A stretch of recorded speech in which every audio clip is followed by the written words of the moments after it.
السلام علیکم دوستو، کیسے ہیں آپ سب؟ میں زمینہ فیاض ایک بار پھر آپ کے ساتھ تو میں شروع کر رہی ہوں مشتری النجوم کی 11ویں کہانی۔ اس سٹوری کا نام ہے کھیل کے اصول اور اس کی رائٹر ہے نبیلہ حسین۔ سورج کو ڈوبے ہوئے کئی گھڑیاں بیت چکی تھی۔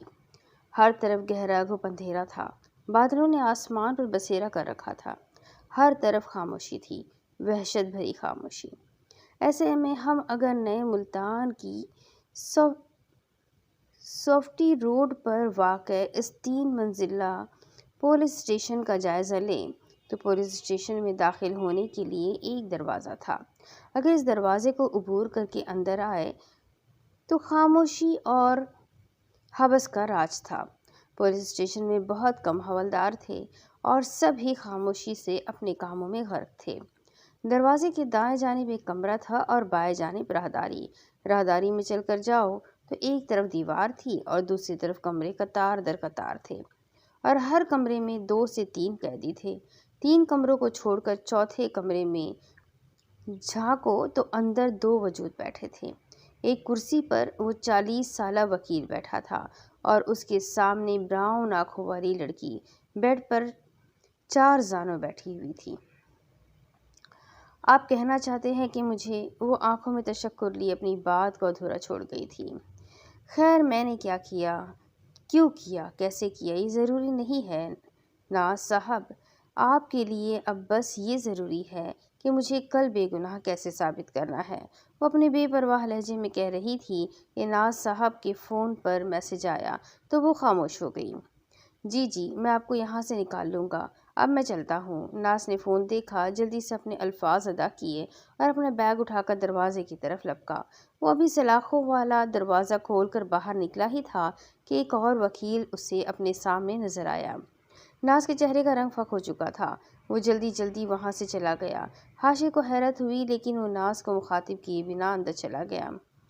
کیا ثنایا نے اپنا وکیل بدل لیا؟ لیکن کیوں؟ اور کیا ناز ہی ملا تھا اسے؟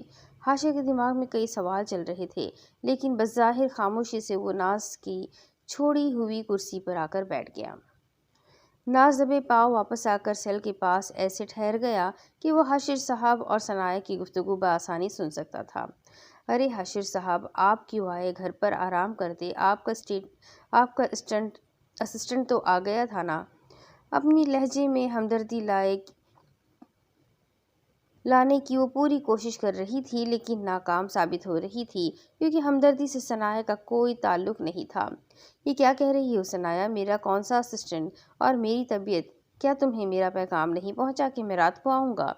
اپنے چہرے پر حیرت لیے حاشر صاحب سوال کر رہے تھے۔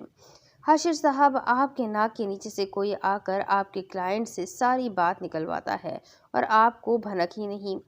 مجھے تو حیرت ہو رہی ہے، آپ اتنے نامی گرامی وکیل بنے کیسے؟ میری ہی غلطی ہے، سب بول دیا میں نے اس کو۔ اپنے چہرے پر ڈر اور خوف کے ملے جلے تاثرات لیے وہ بے چینی سے کہہ رہی تھی۔ دور کھڑے ناز صاحب یہ سب سن کر لطف اندوز ہو رہے تھے۔ انہیں ثنایا سے اتنی آسانی سے سب سچائی نکلوانا اندر ہی اندر جنگ جیتنے جیسی خوشی دے رہا تھا اور اب وہ یہ مان چکے تھے کہ ثنایا سے زیادہ بے وقوف کوئی نہیں۔ پاگل لڑکی ہو گئی ہو کیا تم؟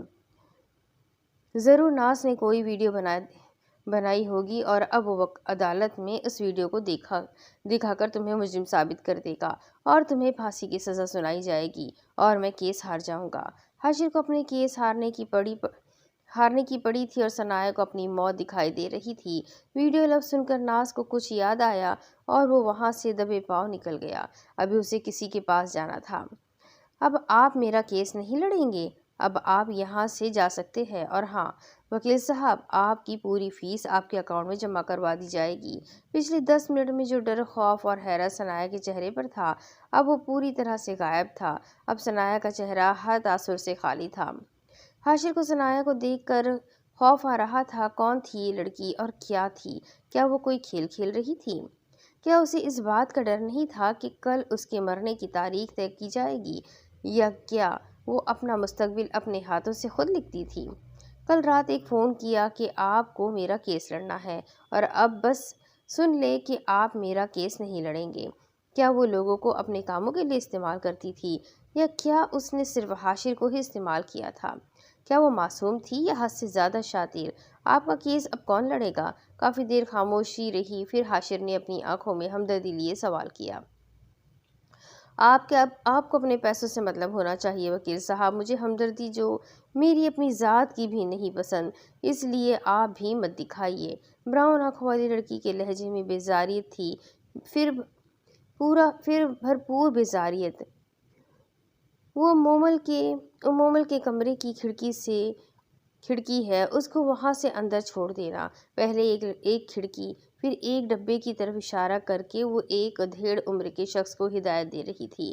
وہ اس وقت اپنے گھر کے پیچھے والے حصے میں کھڑی تھی۔ جی باجی جی، میرا پیسہ؟ اب وہ وجود اپنے کام کا پیسہ مانگ رہا تھا۔ بڑا تو نیک کام کر رہا ہے نا جو تجھے پیسے دوں، وہ جو تو غیر قانونی سانپوں کی خرید و فروخت کرتا ہے نا، اس کا سب معلوم ہے مجھے۔ میرا کام کر ورنہ جیل میں سڑ۔ یہ بات صاف تھی کہ ثنایا کو کبھی تمیز چھو کر بھی نہیں گزری۔ مجھے نہیں چاہیے پیسہ، بس میرا سانپ واپس کر دیجیے گا۔ وہ چند پیسوں کے لیے جیل نہیں جا سکتا تھا۔ دیٹس اے گڈ مین۔ وہ شاطر سا ہنستے ہوئے گھر کی طرف چلی گئی۔ رات کے 11 بجے گاڑی عبدلی روڈ پر رواں دواں تھی۔ رماڈا ہوٹل کے سامنے گاڑی رکی اور شناسا سا وجود اس میں سے بیگ لے کر نکلا۔ جب وہ جیل سے نکلا تھا تب بارش شروع ہو گئی تھی اور اب بھی زوروں سے برس رہی تھی۔ ہوٹل میں داخل ہوتے ہی ناز سیڑھیوں کی طرف بڑھا اور پہلی منزل پر آ کر اپنے قدم مطلوبہ کمرے کی جانب بڑھا دیے۔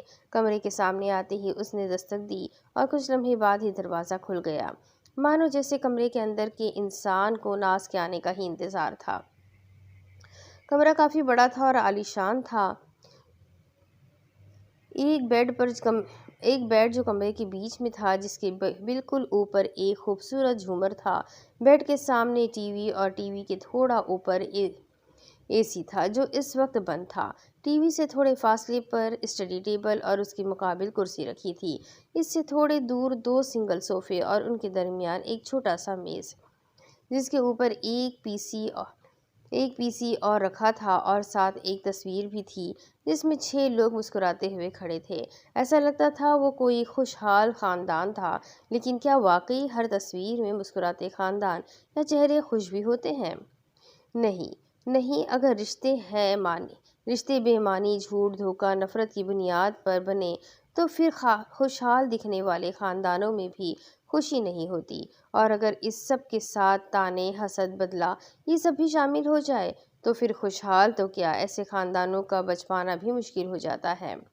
ناز کمرے میں آ کر ایک سنگل صوفے پر بیٹھ گیا اور وہ وجود جس کی حالت ترس کھانے کے قابل تھی وہ دوسرے صوفے پر بیٹھ گیا۔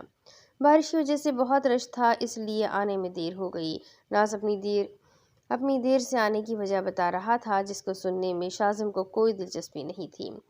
کیا کہا انہوں نے؟ پولیس جھوٹ کہہ رہی ہے نا؟ شاذم بے چینی سے اپنے ہاتھوں کی انگلیاں مروڑتے ہوئے معصوم اور خوفزدہ لہجے میں سوال کر رہا تھا۔ اس نے اپنے سارے جرم قبول کر لیے ہیں، تمہارے سارے خاندان کو موت کے گھاٹ اتارنے والی وہی ہے، اور اسے لگتا ہے کہ تم بھی مر چکے ہو۔ ناز بڑی ہمدردی کے ساتھ دھیمی آواز میں شاذم کو بتا رہا تھا۔ شاذم، تمہیں مجھے ویڈیو بنانے سے منع نہیں کرنا چاہیے تھا۔ میں جانتا ہوں یہ وقت تمہارے لیے بہت مشکل ہے، لیکن کہتے کہتے ناز صاحب رک گئے۔ شاذم کے چہرے کو دیکھ کر انہیں بے اختیار اس پر رحم آیا۔ شاذم، کیا تم ٹھیک ہو؟ فکر مندی سے کہتے ہوئے انہوں نے شاذم کو پاس رکھا پانی کا گلاس اٹھا کر دیا۔ جی میں ٹھیک ہوں، اپنی نم آنکھوں کو جھپکا کر اس نے کہا۔ پھر کچھ دیر دونوں کے درمیان خاموشی کا وقفہ رہا۔ آپ کل عدالت میں ان کا کیس لڑیں گے اور کل انہیں جیل سے رہائی دلائیں گے، شاذم فیصلہ کن لہجے میں بولا۔ پاگل ہو گئے ہو؟ اس نے تمہارے سارے خاندان… ناز ابھی کچھ کہہ ہی رہا تھا کہ شاذم نے اس کی بات کاٹی اور خود کہنا شروع کیا۔ عدالت انہیں پھانسی کی سزا سنائے گی اور جب تک پھانسی کا مقرر کردہ دن نہیں آ جاتا وہ جیل میں رہے گی، اور آپ جانتے ہیں وہ جیل میں سکون سے رہے گی، اور پھر انہیں آسان موت مل جائے گی یا پھر رشوت دے کر وہ جیل سے بھاگ جائیں گی، جو میں ہرگز نہیں چاہتا۔ آپ کل انہیں جیل سے باہر نکالے اور کوئی چارہ بھی نہیں ہے آپ کے پاس۔ آخری جملہ ناز سے نظریں چراتے ہوئے کہا۔ کیا مطلب ہے تمہارا؟ کیا کیا ہے ہم نے شاذم؟ ناز کو کچھ برا ہونے کی بو آ رہی تھی۔ آدھے ثبوت میں نے مٹانے دے دیے ہیں اور آدھے ثبوت اتنے نہیں ہیں کہ آپ ہی مجرم ثابت ہو اور جج آپ ہی کے حق میں فیصلہ سنائے گا کیونکہ میں نے اسے رشوت دے دی ہے۔ شاہزم کچھ لمحے کے لیے رکا، الفاظ جمع کیے اور پھر کہنا شروع کیا۔ وہاج مجھے تم سے ملنا ہے۔ اپنے کمرے کی بالکنی میں رکھے سفید رنگ کی اس واحد جھولے پر بیٹھی وہ کسی کو فون پر کہہ رہی تھی۔ خیر تو ہے ثنایا؟ وہاج ثنایا کا بچپن کا دوست تھا، لیکن آج تک ثنایا نے اسے اس طرح سے کبھی نہیں بلایا تھا، اس لیے اسے تھوڑی سی حیرت ہو رہی تھی۔ وہاج تمہیں یاد ہے 2 مہینے پہلے مومل کا انتقال سانپ کے ڈسنے کی وجہ سے ہوا تھا؟ وہاج میں نے آج خالصہ کو ایک سپیرے کے ساتھ دیکھا تھا، وہ اس سپیرے کو پیسے دے رہی تھی، نہ جانے کس بات کی۔ وہاج تب سے مجھے عجیب و غریب خیال آ رہے ہیں۔ دھیمے لہجے میں ثنایا نے رک رک کر اپنی بات مکمل کی۔ جب کچھ دیر تک وہاج کچھ نہ بولا تو پھر اس نے کہا، میری بات کا یقین کرو وہاج، میں نے کچھ تصویریں بھی لی ہیں۔ اگر تمہیں بھروسہ نہیں میری بات کا تو میں تمہیں وہ فوٹوز دکھا سکتی ہوں، لیکن ایسے نہیں مل کر دکھاؤں گی۔ ٹھیک ہے، میں تمہارے گھر آ جاتا ہوں۔ اپنی آواز کو ہلکا رکھتے ہوئے وہ وہاج کو اپنی بات کا یقین دلا چکی تھی۔ ویسے بھی اس کے لیے یہ انتہائی آسان بات تھی، بچپن سے وہ یہی کرتی آ رہی تھی۔ ہرگز نہیں، تمہیں لگتا ہے ہم اس بارے میں بات کریں گے اور گھر میں کسی کو پتہ نہیں چلے گا؟ میں تمہارے گھر آتی ہوں، وہاں سکون سے بات کریں گے، محتاط سے انداز میں وہاج کو بتا رہی تھی۔ ٹھیک ہے، تم آ جاؤ، ویسے بھی موم ڈیڈ گھر پر نہیں ہے۔ وہاج اپنی بات کہہ کر فون رکھ چکا تھا، تبھی ثنایا نے اپنی شاطر مسکراہٹ کے ساتھ کہا، اسی لیے تو آنا ہے وہاج صاحب، یقین کیجیے میرا، اب وہ لوگ کبھی واپس نہیں آئیں گے۔ آدھے گھنٹے بعد وہ اب اپنی کار کو لے کر وہاج کے گھر پہنچ چکی تھی۔ چوکیدار نے اسے دیکھ کر گیٹ کھول دیا تھا۔ وہ کار لے کر اندر آئی اور گھر کے اندر جانے کی بجائے وہ چوکیدار کی طرف چلی آئی۔ انکل، سنا ہے آپ کی بیوی ہسپتال میں ہے؟ دکھ ہوا سن کر۔ ہمدردی تو نہیں، لیکن چہرے پر فکر مندی کے تاثرات لے کر وہ چوکیدار کو کہہ رہی تھی اور ساتھ میں اپنے ہاتھ میں پکڑے پیسے اس چوکیدار کی طرف بڑھائے۔ میں آپ کو بچپن سے جانتا ہوں بی بی جی، آپ بنا مطلب کے کسی کی طرف نظر بھی نہیں اٹھاتی، اس لیے چوکیدار نے کہتے کہتے اپنی بات ادھوری چھوڑ دی۔ ہاں ہاں ہاں ہاں، واہ انکل، مجھے تو آپ بہت اچھے سے جانتے ہیں۔ چلو شکر ہے، اب مجھے آپ کو یہ بات کہہ کر دھمکانے کی ضرورت نہیں کہ آپ کی بیوی کا علاج جو ڈاکٹر کر رہا ہے وہ میرا دوست ہے اور وہ میرے لیے کسی کی بھی جان لے سکتا ہے۔ اپنی کمینی مسکراہٹ کے ساتھ وہ چوکیدار کو دھمکی دے گئی تھی، اسی لیے چوکیدار نے گھبرا کر فوراً سے کہا، بی بی جی مجھے کیا کرنا ہے، میں کرنے کے لیے تیار ہوں۔ دیٹس اے گڈ مین۔ اب وہ اپنی بات کہنے لگی، آپ کو بس کرنا یہ ہے کہ اب آپ یہاں چوکیداری نہیں کر پائیں گے، کیونکہ جس گھر کی آپ چوکیداری کرتے ہیں اس گھر کے مکین کل اس زمین میں دفن ہو جائیں گے۔ اس لیے آپ کچھ دن اپنی بیوی کی خدمت کریں، لیکن فکر کرنے کی ضرورت نہیں، آپ کو ہر ماہ تنخواہ ملتی رہے گی اور کچھ مہینوں میں آپ کو ایک جگہ سے فون آئے گا، آپ وہاں پر پھر سے اپنی چوکیداری والی نوکری پر لگ جانا اور ان پیسوں سے آپ اپنی بیوی کا علاج کروا لینا۔ اور ہاں، ابھی آپ یہاں سے چلے جائیں، اگر آپ سے کل کوئی پوچھے تو کہہ دینا وہاں صاحب نے خود چلے جانے کے لیے کہا تھا۔ بے پرواہ لہجے میں وہ اپنی بات مکمل کر کے وہ جانے لگی، کیونکہ سامنے والی کی نہ وہ بات سنتی تھی اور نہ کیفیت دیکھتی تھی۔ اتنی بری بھی نہیں ہوں میں جتنا لوگ مجھے سمجھتے ہیں۔ نہ جانے کس خیال کے تحت اس نے یہ بات رک کر پیچھے مڑ کر کہی تھی اور پھر سامنے پلٹ کر تیز تیز قدموں سے اندر چلی گئی۔ فوزیہ، وہاج کے گھر کی ملازمہ، میرے لیے ایک کپ کافی بنانا، سر میں شدید درد ہے میرے۔ وہ بچپن سے وہاج کے گھر آتی تھی، اس لیے اسے گھر کا پتہ تھا۔ اندر آ کر سیدھا کچن کی طرف گئی اور اپنے گھر کی طرح ملازمہ کو حکم دیا، فوزیہ کدھر مری ہو، سن بھی لو۔ اب اپنے ازلی انداز میں وہ ملازمہ کو اب بھی آواز دے رہی تھی کہ وہاج ثنایا کی آوازوں کو سن کر کچن میں آیا۔ مر ہی جاؤ، اب آنے کی ضرورت نہیں ہے۔ وہاج تم بناؤ میرے لیے کافی۔ اس دفعہ وہاج کو حکم دے کر وہ کچن کے کاؤنٹر پر بیٹھ گئی۔ فوزیہ کو چھٹی دے دی میں نے، اور کبھی تو تمیز سے بیٹھ جایا کرو۔ ثنایا سے بحث کرنا فضول تھا، اس لیے وہاج کافی بنانے لگا اور ساتھ ہی کرسی کی طرف اشارہ کر کے ثنایا کو اس پر بیٹھنے کے لیے بھی کہا۔ میں یہاں ٹھیک ہوں، اصل میں نہیں، موسم بڑا اچھا ہو رہا ہے۔ میں اوپر جا رہی ہوں۔ ثنایا کے سر میں کوئی درد نہیں تھا، اسے تو بس جاننا تھا کہ فوزیہ ہے یا نہیں، اور جب معلوم ہو گیا تو وہ اٹھ کر اوپر جانے لگی۔ وہاں ثنایا کے آنے کا مقصد نہیں بھولا تھا، لیکن وہ خود سے اس بارے میں بات نہیں کرنا چاہتا تھا، کیونکہ اس کو اندر سے ڈر لگ رہا تھا کہ کہیں یہ سب اس کی وجہ سے نہ ہوا ہو، کیونکہ خالصاً خالصہ اور مومل دونوں اسے پسند کرتے تھے۔ ہو گیا کام؟ اوپر آنے سے پہلے وہ وحاش کے کمرے میں جا کر اس کا فون اٹھا لائی تھی، اور اب وہ منڈیر پر بیٹھ کر اس فون کو کان سے لگائے کسی سے بات کر رہی تھی۔ جی موم، ہو گیا کام، فون میں سے ایک مردانہ آواز ابھری۔ تم نے خود چیک کیا؟ مر گئے وہ دونوں؟ اور ہاں، یاد ہے نا کیا کہنا ہے پولیس سے کہ وہ دونوں ایکسیڈنٹ میں مر گئے؟ آنکھوں میں بدلے کی آگ لیے وہ پوچھ رہی تھی۔ ہاں موم، آپ بے فکر ہو جائیں، وہ دونوں مر گئے ہیں، اور بہت جلد پولیس کو ان کی لاشیں بھی مل جائے گی، اور پولیس کی بھی آپ فکر نہ کریں، میں ان کو سنبھال لوں گا۔ چلو ٹھیک ہے، وہ اب کہہ کر کال کٹ کر چکی تھی، اور کال کٹ کرنے کے بعد فون کو اپنا ہاتھ لمبا کر کے نیچے پھینک دیا۔ او لڑکی، منڈیر پر ایسے کون بیٹھتا ہے؟ وحاش کافی کا ایک کپ لیے ٹیرس پر آ گیا تھا۔ میں بیٹھتی ہوں، اور تم بھی ادھر آ کر بیٹھو۔ وحاش کے ہاتھ سے کافی لے کر وہ واپس منڈیر پر بیٹھ گئی۔ اب دکھاؤ بھی ان تصویروں کو۔ ان دونوں کو منڈیر پر بیٹھ کر باتیں کرتے ہوئے 20 منٹ ہو گئے تھے، اور اب تک ثنایا نے خالصہ اور سپیرے والی بات کو نہیں چھیڑا تھا، اس لیے بے صبر ہو کر وحاش نے خود تصویروں کی بات کی۔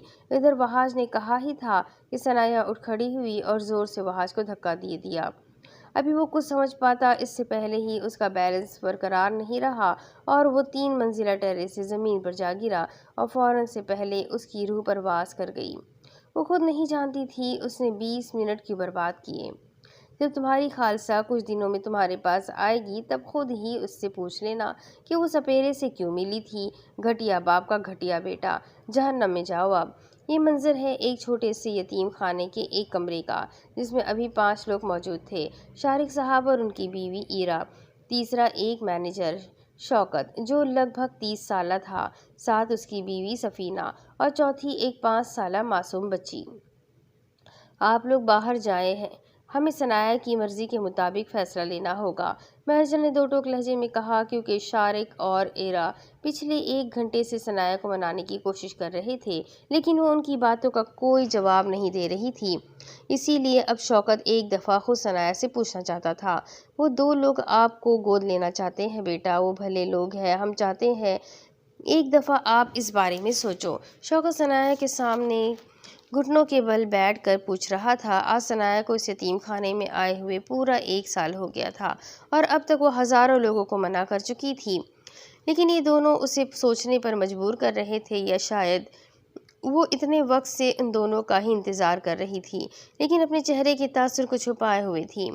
انکل مجھے منظور ہے، اسے ابھی نفرت کا صحیح سے علم بھی نہیں تھا، لیکن باہر بیٹھے ان 2 انسانوں کے لیے اس کے دل میں بھرپور نفرت تھی۔ وہ عام بچوں کی طرح نہیں تھی، ہر ایک کام میں اس عمر میں ہی ماہر تھی۔ ذہین آنکھیں، شاطر دماغ، مغرور ناک، کمینی مسکراہٹ، دل موم کر دینے والا معصوم چہرہ، اور جھگڑے لگانے والی بنا جھول کی باتیں، اس میں بدلہ لینے کے ہر گن تھے، اور اب وہ اپنا بدلہ لینے کے لیے پہلی سیڑھی پر پہلا قدم رکھ چکی تھی، شارق اور ایرا کی بیٹی بن کر۔ کیا میں آپ کو جانتا ہوں؟ وہ 22-23 سالہ لڑکا اپنے سامنے بیٹھی لڑکی سے پوچھ رہا تھا، لیکن وہ نہیں جانتا تھا ثنایا سوال کا جواب کبھی نہیں دیتی، اور سیدھا جواب تو مر کر بھی نہیں۔ اس وقت وہ 2 وجود ایک معمولی سے ڈھابے میں بیٹھے تھے، اور ثنایا چائے سے لطف اندوز ہو رہی تھی۔ چائے ختم کر کے اس نے پیالی سامنے بڑی میز پر رکھی اور بولنا شروع کیا۔ ازل میرا دوست ہے، اور کمال کا ہیکر بھی۔ 3 مہینے پہلے اس سے تمہارا فون ہیک کر آیا تھا۔ عام سے انداز میں وہ کہہ رہی تھی، مانو جیسے اس کے لیے بہت چھوٹی بات ہو۔ پتہ نہیں تمہارے خاندان والوں کو تم میں کیا نظر آتا ہے جو تمہاری اتنی تعریفیں کرتے ہیں۔ مجھے تو تم شکل سے ویسے بھی معصوم نہیں دکھتے، لیکن اتنے واہیات اور گھٹیا انسان نکلو گے تم، میں نے نہیں سوچا تھا۔ اس لڑکے نے کچھ بولنے کے لیے اپنے لب کھولے تھے کہ ثنایا نے اسے روک دیا۔ چپ، میں بولتی ہوں تو سب صرف سنتے ہیں، بیچ میں بولنے والے مجھے بالکل پسند نہیں۔ ثنایا بس ہر ایک پر نظر رکھتی تھی، گہری نظر۔ اسے بچپن سے زیادہ بولنے کی عادت نہیں تھی، لیکن جب وہ بولتی تھی تو ایسا بولتی تھی کہ سامنے والے کے پاس سننے کے علاوہ دوسرا راستہ نہیں ہوتا تھا۔ مگر اس بیچ اگر کوئی کچھ کہہ دیتا تو پھر اس کی خیر نہیں ہوتی۔ اپنے ہی خاندان کی 4 لڑکیوں کو ایک وقت میں ایک ساتھ پاگل بنا رہے ہو، 2 تو اس میں سگی بہنیں ہیں، سنا ہے بڑا نام ہے تمہارا تمہارے خاندان میں، لیکن افسوس میرے پاس اب تمہارا سارا کچا چھٹا ہے، اور تمہیں تو پتہ ہے نا، لوگ کان کے بڑے کچے ہوتے ہیں۔ اب اگر میں بولنے کے ساتھ تمہاری ان لڑکیوں کے ساتھ کی چیٹ بھی دکھاؤ تو اگر تم سمجھدار ہو۔ اس لڑکے کے اڑے ہوئے رنگ دیکھ کر ثنایا لطف اندوز ہو رہی تھی۔ سامنے کھڑے ناصر نے اپنے دماغ میں جمع تفریق کی، زیادہ سے زیادہ یہ لڑکی اسے کیا کہے گی، کسی کو مارنے، اغوا کرنے یا تیزاب پھینکنے، لیکن اگر اس کی بات نہ مانی تو یہ عزت دار کر دے گی۔ آپ کیا چاہتی ہے؟ اپنے چہرے کی گھبراہٹ چھپاتے ہوئے وہ پوچھ رہا تھا۔ دیٹس اے گڈ بوائے، کہہ کر ثنایا نے ایک تصویر اس کی طرف بڑھائی اور ہدایت دینا شروع کی۔ اس لڑکی کا نام خالصہ ہے۔ ہفتے کے دن یہ اپنا کالج بنک کر کے دوپہر میں 2 بجے کالج کے پیچھے والے گیٹ سے باہر آئے گی۔ کالج کا پتہ تصویر کے پیچھے لکھا ہے۔ کالج کے پیچھے والے حصے میں کوئی CCTV کیمرہ نہیں ہے اور وہ علاقہ بہت سنسان ہے۔ تم اپنے ٹرک سے اس کو اڑا دینا۔ ثنایا ایسے مزے لے کر کہہ رہی تھی جیسے کسی چڑیا کو اڑنے کی بات کر رہی ہو۔ اگر پولیس کو پتہ چل گیا یہ قتل ہے تو؟ وہ لڑکا کوئی ہر دوسرے دن قتل کرنے والا انسان تو تھا نہیں، اس لیے اس کے ذہن میں بہت سوال تھے، لیکن ثنایا نے منع کیا تھا بولنے سے، اس لیے بس ایک سوال کیا، وہ بھی ڈرتے ڈرتے۔ ثنایا کمینگی سے مسکرائی اور کہنے لگی، کسی نے کہا یہ قتل ہے؟ یہ ایک حادثہ ہی ہوگا۔ خالصہ ایک جلد باز لڑکی ہے، پولیس اور گھر والوں کو میں سنبھال لوں گی۔ ثنایا اب اٹھ کر جانے لگی، چہرے پر شاطر مسکراہٹ تھی۔ جب کل میں آ کر خود گواہی دوں گا کہ اس وقت آپی میرے ساتھ تھی تو عدالت کو ماننا ہوگا۔ آپی سگی اولاد نہیں ہے موم ڈیڈ کی، لیکن میں ہوں، اس لیے میری گواہی دینے سے عدالت کو آپی کو چھوڑنا ہوگا۔ آپی سے ان کے کیے کا بدلہ میں لوں گا، قانون نہیں۔ شاہزم کے لہجے میں غصہ تھا، درد تھا، تکلیف تھی، لیکن پھر بھی یہ کہتے ہوئے اس کا دل 100 بار ٹوٹا تھا۔ نہ جانے کس کی نظر لگی تھی اس کے خاندان کو، جو 1 سال میں اس کا سارا خاندان ہی ختم ہو گیا۔ ناز نے بس سر ہلایا اور جانے لگا، تب ہی شاہزم کی نظر اس کے کوٹ کی جیب پر پڑی۔ یہ کیا ہے؟ کہہ کر شاہزم نے خود اس جیب میں ہاتھ ڈال کر اس کاغذ کو نکالا، کیونکہ بچپن میں وہ بہنیں اور بھائی اکثر کاغذ پر کچھ لکھ کر اپنے دوسرے کمرے میں بیٹھے بہن یا بھائی تک خفیہ پیغام پہنچاتے تھے۔ ایک دلچسپ کھیل تھا ان کے لیے، لیکن یہ کھیل اس طرح بھی کھیلا جائے گا، شاہزم نے یہ خواب میں بھی نہیں سوچا تھا، اور وہ سمجھ گیا تھا کہ کالے رنگ کے کاغذ پر اکثر ثنایا پیغام بھیجتی تھی، اور اب بھی اس نے ہی بھیجا تھا۔ اس کا مطلب کیا تھا؟ شاہزم نے اس کاغذ کو کھولا اور ایک تلخ سی مسکراہٹ اس کے چہرے پر پھیل گئی۔ وہ میری آپی ہے اور میری نس نس سے واقف ہے، ان کو پتہ ہے میں زندہ ہوں، اور ان کو یہ بھی پتہ ہے کہ آپ کو میں نے بھیجا تھا، اور انہیں اپنے بھائی پر یقین ہے کہ میں انہیں چھڑوا لوں گا۔ ایسے تو ایسے ہی سہی، اب میں ان کا بھائی بن کر ہی ان سے بدلہ لوں گا۔ کل ایک عام سا آدمی بن کر میں تمہاری پیشی میں آؤں گا اور تمہیں عدالت سے باعزت بری ہوتے دیکھوں گا۔ ثنایا نے حاشر صاحب کی طرف دیکھ کر ایک آنکھ دبائی اور ایک کمینی سی مسکراہٹ اچھالی۔ حاشر کے چلے جانے کے بعد بھی وہ اکیلی نہیں تھی، اس کے ساتھ اس کی بچپن کی واحد دوست اس کی تنہائی تھی، کڑوی یادیں تھیں اور کبھی نہ ختم ہونے والی لاتعداد سوچیں بھی۔ اب بس کچھ نہیں تھا تو وہ بدلے کی آگ تھی جو کل رات اس نے اپنا بدلہ لے کر پوری کر دی تھی، یا شاید اب بھی کچھ بدلے کی آگ دل میں باقی تھی۔ کون جانے ثنایا کے دل اور دماغ میں کیا تھا اور کیا نہیں۔ میری بات سنو مسٹر اور مسز شارک کے اس محل جیسے گھر کے مکین کچھ یوں تھے کہ شارک اور ایرا اپنے کمرے میں تھے۔ آج خالصہ کے انتقال کو 2 مہینے ہو گئے تھے۔ ان 2 مہینوں میں شارک اور ایرا کی زندگیوں میں بہت سی تبدیلیاں رونما ہوئی تھیں۔ خالصہ اور مومل، ان کی اپنی بیٹی اپنی پہلی سگی اولادیں تھیں۔ ثنایا کو گود لینے کے بعد 5 سال بعد انہیں یہ دونوں ہوئی تھی اور اس کے 3 سال بعد شازم، اور اب 4 مہینوں میں ان کی دو اولادوں کے حادثے میں موت ہونا انہیں اندر سے ہلا گیا تھا۔ شارق اور ایرا اب بس کمرے کے ہو کے رہ گئے تھے اور اس کے ساتھ وہ اپنی باقی کی 2 اولادوں کے لیے بھی اکثر فکر مند رہتے تھے۔ ثنایا اور شازم کو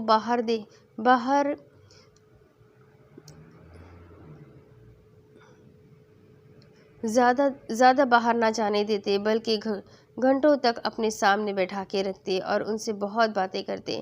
آج شازم کا کوئی ضروری کام تھا جس کے لیے اسے شہر سے باہر جانا تھا۔ پہلے تو دونوں ماں باپ کافی دیر تک نہیں مانے، لیکن جب ثنایا نے سمجھایا تو جانے کی اجازت دے دی، اور اب جب ایرا نے سارا گھر سنبھالنے کی ذمہ داری ثنایا کو دے دی تھی تو ثنایا نے کل ہی سارے ملازموں کو چھٹی دے دی، اور اب وہ فرح ملازمہ کے سامنے کھڑی تھی۔ جی باجی جی، آپ کو کچھ چاہیے؟ فرح برتن دھو رہی تھی، لیکن ثنایا کی آواز سن کر جلدی سے ہاتھ پوچھتے ہوئے سامنے آئی۔ کتنی دفعہ کہا ہے یہ میرا گھر ہے، مجھے کچھ چاہیے ہوگا تو میں تم سے کیوں کہوں گی؟ میرے اپنے ہاتھ پاؤں صحیح سلامت ہے نا، خود ہی جا کر لے لوں گی۔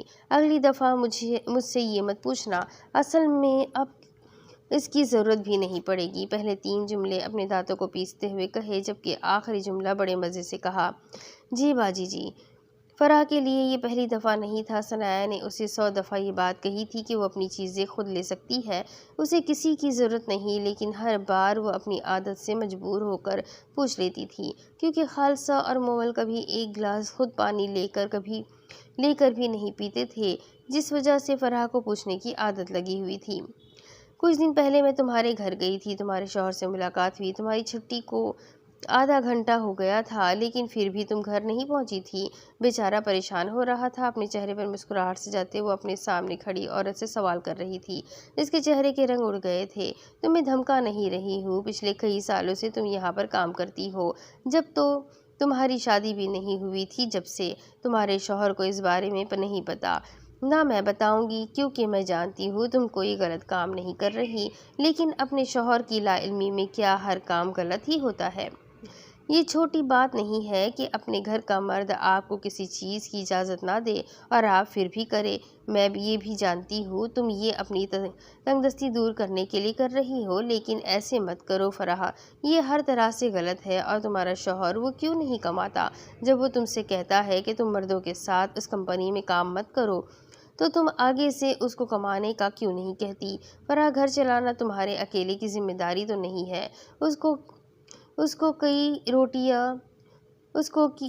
کی روٹیاں توڑنے مت دو۔ جانتی ہوں یہ تمہارے گھر کا آپس کا مسئلہ ہے، لیکن اپنے حال پر رحم کھاؤ۔ تم 15 گھنٹے کام کرتی ہو، اس کے علاوہ گھر بھی سنبھالتی ہو، اور وہ انسان اپنے آوارہ دوستوں کے ساتھ پھرتا ہے۔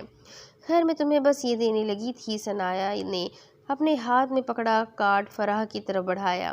ابھی تم جاؤ، کل سے یہاں آنے کی ضرورت نہیں ہے، کیونکہ نہ تو کل کی صبح اس گھر کے مکین رہیں گے، نہ یہ گھر اپنا منہ بند رکھنا۔ پولیس آئے گی تو نہیں، لیکن اگر آئے تو کہنا ایرا میم نے چھٹی دے دی تھی۔ تم جانتی ہو اس گھر کے مکین کیوں نہیں رہیں گے، اس لیے میرے راستے میں مت آنا۔ ثنایا نے اپنی بات ختم کی اور گیس کی ٹنکی کا پائپ لائن اپنے ہاتھ میں پکڑی کینچی سے کاٹ دیا۔ اب جاؤ، کیا یہاں رک کے مرنے کا ارادہ ہے؟ ثنایا نے ایک نظر اپنے سامنے بت بنی فرح کو دیکھا اور باہر کی طرف نکل گئی۔ فرح بھی اب جا چکی تھی، سارے گھر کے کھڑکی دروازے بند تھے اور ہر طرف گیس اور پیٹرول کی بو تھی، اور ایک ماچس کی تیلی جو ثنایا نے گھر سے کافی دور جا کر پھینکی تھی، اس سے سارے طرف آگ پھیل گئی، اور دیکھتے ہی دیکھتے کچھ منٹوں میں گھر کھنڈر نما بن گیا۔ وہ پچھلے 3 گھنٹوں سے کیفے میں بیٹھا ثنایا کا انتظار کر رہا تھا۔ عدالت میں جا کر خود گواہی دینے کے بعد سارا کیس ہی ختم ہو گیا تھا، اور عدالت نے ثنایا کو باعزت بری کر دیا تھا، لیکن عدالت سے نکلنے کے بعد ثنایا اسے کہیں نظر نہیں آئی، اس لیے وہ سیدھا ثنایا کے کہے ہوئے کیفے میں چلا آیا، مگر وہ اب تک نہیں آئی تھی، اور اب وہ اپنے اوپری جیب سے اس مڑے ہوئے کاغذ کو نکال کے دیکھ رہا تھا جو اس نے ناز کے جیب سے نکالا تھا۔ وہاں پر صرف پتہ تھا، ملنے کا وقت نہیں تھا۔ اسے بے صبری گھیر رہی تھی کہ سامنے سے وہ چلتے ہوئے آتے نظر آئیں۔ سفید ٹی شرٹ، بلیک جینس میں ملبوس، ہائی ہیل پہنے ہوئے، بالوں کو اونچی پونی میں باندھے ہوئے، انگلیوں اور کانوں میں ڈائمنڈ پہنے، ہر طرح کی فکر، میک اپ اور بدلے کی آگ سے خالی چہرہ لیے وہ ایک ادا سے چلتے ہوئے آ رہی تھی، اور کیفے میں موجود ہر شخص پلٹ کے اسے ایک پل جی بھر کے ضرور دیکھ رہا تھا۔ بلا شبہ وہ سراہے جانے کے قابل تو ہمیشہ سے ہی تھی، لیکن آج براؤن آنکھوں میں ایک الگ ہی چمک تھی، سب کو اپنی طرف مائل کر رہی تھی۔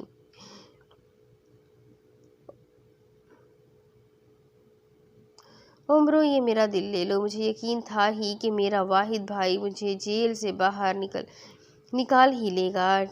ٹیبل کے قریب آ کر ایک کرسی پیچھے ڈھکیل کر بیٹھتے ہوئے وہ اپنے بے پرواہ لہجے میں کہہ رہی تھی، السلام علیکم۔ مسکرا کر سر کو خم دیتے ہوئے شاذم نے سلام کیا۔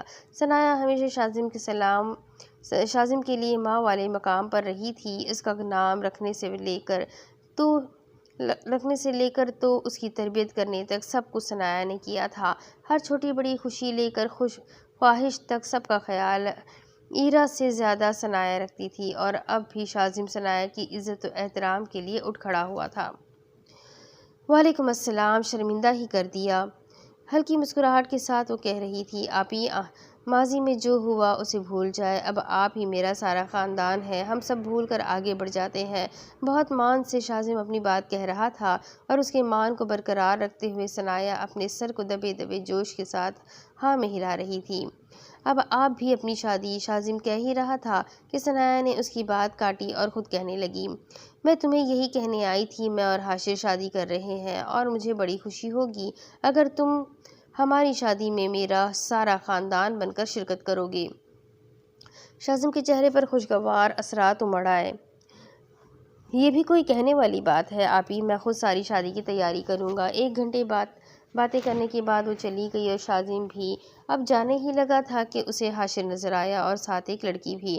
حاشر بھائی، یہ کون ہے؟ لڑکی کو دیکھ کے شاذم کو حیرت ہوئی، لیکن اپنی حیرت کو چھپاتے ہوئے پوچھ رہا تھا، میری بیوی، مسکرا کر حاشر نے جواب دیا۔ شوق سے شاذم کی آنکھیں باہر آ گئی، بے اختیار اس کا ہاتھ اپنے اوپری جیب میں گیا، وہاں سیاہ رنگ کا کاغذ تھا۔ بے چینی سے اس نے وہ کاغذ کھولا اور پڑھنے لگا، تمہارے باپ نے میرے باپ کی پیٹھ میں ایسے ہی خنجر گھونپا تھا جیسے تم اب میری پیٹھ میں گھونپنا چاہ رہے ہو، میرے ساتھ رہ کے مجھے مار ڈالنا۔ میرے ڈیڈ اور تمہارا باپ بزنس پارٹنر تھے، لیکن صرف دولت کے لیے تمہارے اور اس وحاج کے ماں باپ نے انہیں مار ڈالا۔ وہ حادثے میں نہیں مرے تھے، انہیں ان لالچی انسانوں نے مارا تھا، اور جب ان لالچی لوگوں کو پتہ لگا کہ میرے ڈیڈ نے ساری دولت اپنے نام کر رکھی تھی تو مجھے گود لے لیا، لیکن افسوس، شارق اور ایرا کو مجھ سے محبت ہو گئی۔ جب میرے موم ڈیڈ کو مارا تھا تب میں صرف 4 سال کی تھی، لیکن میرا حافظہ بہت اچھا رہا ہے، اور جس وجہ سے تب کی باتیں مجھے آج تک یاد ہے۔ تمہیں پتہ ہے، آج تک میں نے ایک گمنام زندگی گزاری ہے، لیکن اب میں اور گمنام زندگی کو نہیں جیوں گی۔ اب سے میں ثنایا نہیں بلکہ اریب ہوں، اور اب تم مر کے بھی مجھے ڈھونڈ نہیں پاؤ گے۔ تمہاری پیاری آپی، اللہ حافظ۔ شاذم کا سر چکرا رہا تھا، اور اب وہ ایک کرسی پر گرنے کے انداز میں بیٹھ گیا۔ مجھے کیس کرنا ہے آپی پر، وہی تم ایک دفعہ اپنا بیان دے چکے ہو، اگر اب اپنا بیان بدلو گے تو عدالت پہلے تمہیں اندر کرے گی، جھوٹا بیان دے کر گمراہ کرنے کے جرم میں۔ ویسے بھی میں نے تمہیں پہلے ہی کہا تھا، وہ ہاتھ لگنے والی آسان نہیں۔ باقی دیکھ لو، تمہاری مرضی ہے، میں بعد میں فون کرتا ہوں، ابھی مصروف ہوں۔ ناز نے فون رکھ کر ایک وائس میسج اوپن کیا، حاشر اور ناز، اپنا خیال رکھنا، اگر تم دونوں بھائی نہ ہوتے تو میرے لیے یہ مشکل ہوتا۔ شرکت انکل اور سفینہ آنٹی کو میری بہت ساری یاد دینا، اب نہ کبھی بات ہوگی نہ ملاقات، اللہ حافظ۔ کار میں سفر کر رہی اس براؤن آنکھوں والی لڑکی نے ایک اور وائس میسج بنانا شروع کیا، ایان، تمہارا انتظار ختم ہوا اور میرا بدلہ پورا، کل میں لندن میں ناشتہ تمہارے ساتھ کروں گی، آنٹی کو بھی بتا دینا، جلدی ملیں گے۔ کہہ کر اس نے موبائل اپنی کار کی کھڑکی سے باہر پھینک دیا، اور اپنے ساتھ رکھے کاغذات اٹھا کر دیکھے جن میں پاسپورٹ اور لندن کے ٹکٹ تھے، اور ان پر نام لکھا تھا، فضا ایان خان۔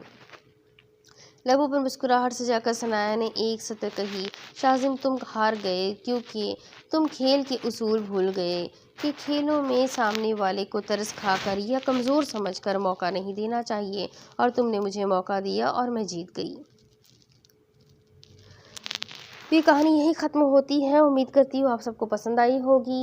یہ ایک بدلے کی کہانی تھی۔ اگر پسند آئی ہے تو ویڈیو کو لائک کر دیں، چینل کو سبسکرائب کر دیں، بیل آئیکن کو ضرور دبا دیں اور اپنے کانٹیکٹس میں ناول کو ضرور شیئر کریں۔ تو ملتے ہیں اگلے ویڈیو میں، تب تک کے لیے اپنا خوب سارا خیال رکھیں، مجھے بھی دعا میں یاد رکھیں۔ اللہ حافظ۔